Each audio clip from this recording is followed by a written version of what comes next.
Today on M. Dominic's Tales from Under the Floor, we have a true crime update on the Menendez Brothers.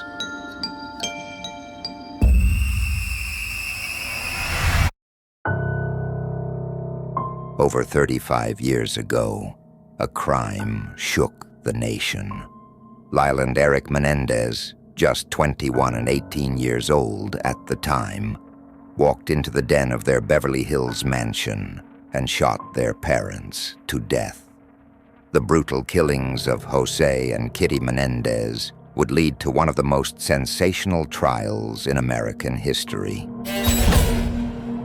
In 1996, after two high-profile trials, the Menendez brothers were convicted of first-degree murder and sentenced to life in prison without the possibility of parole.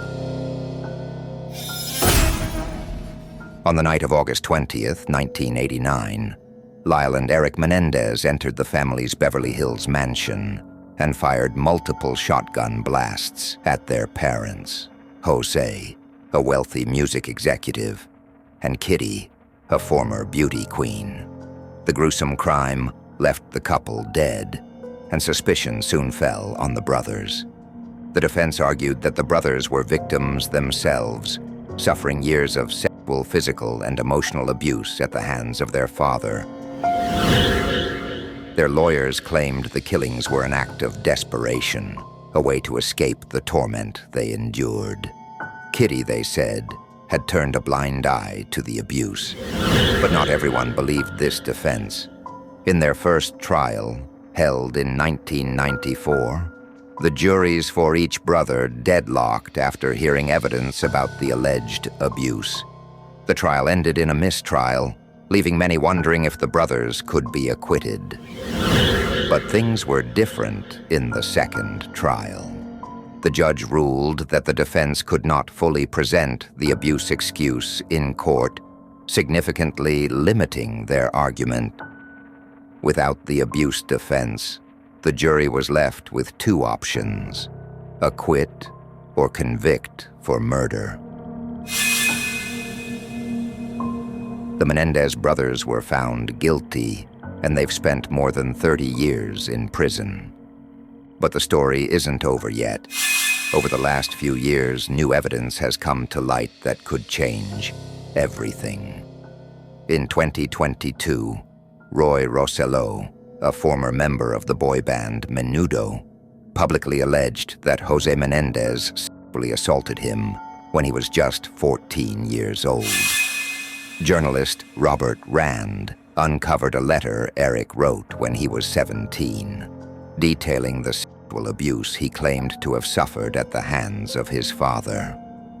District Attorney Gascon acknowledged these new revelations during an October briefing, stating that while none of this new information has been confirmed by his office, the prosecutors have a moral and ethical obligation to review it.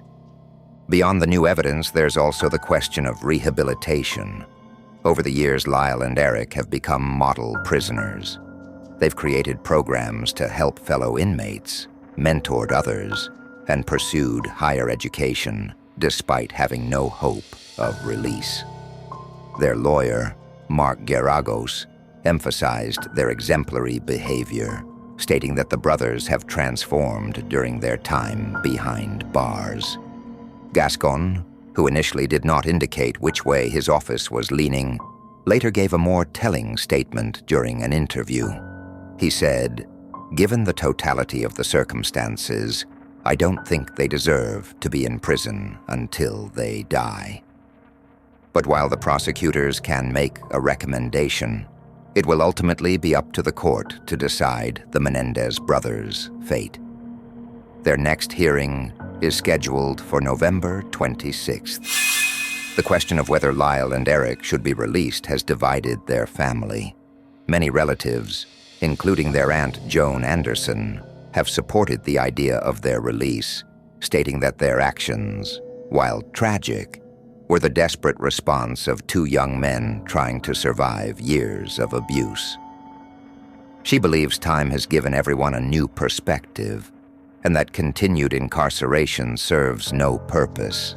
In fact, 24 family members have submitted a letter asking the court to reconsider their sentences. But not everyone agrees. Milton Anderson, Kitty's brother, has been vocal in his opposition, saying, "They do not deserve to walk on the face of this earth after killing my sister and my brother-in-law." For Milton, the brutality of the crime outweighs any new claims of abuse. The Menendez brothers have also found support outside their family. A recent Netflix series, Monsters, The Lyle and Erik Menendez Story, as well as a documentary titled The Menendez Brothers, have reignited public interest in their case. While some criticize these portrayals, arguing that they dramatize the events and distort facts, others see them as bringing attention to the brothers' claims of abuse.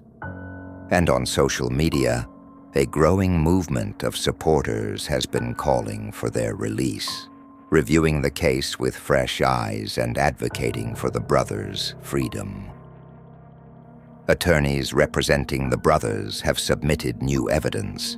A letter Erik Menendez wrote to his cousin 8 months before he and Lyle killed their parents supports the brothers' long-standing claims that sexual abuse led to the murders.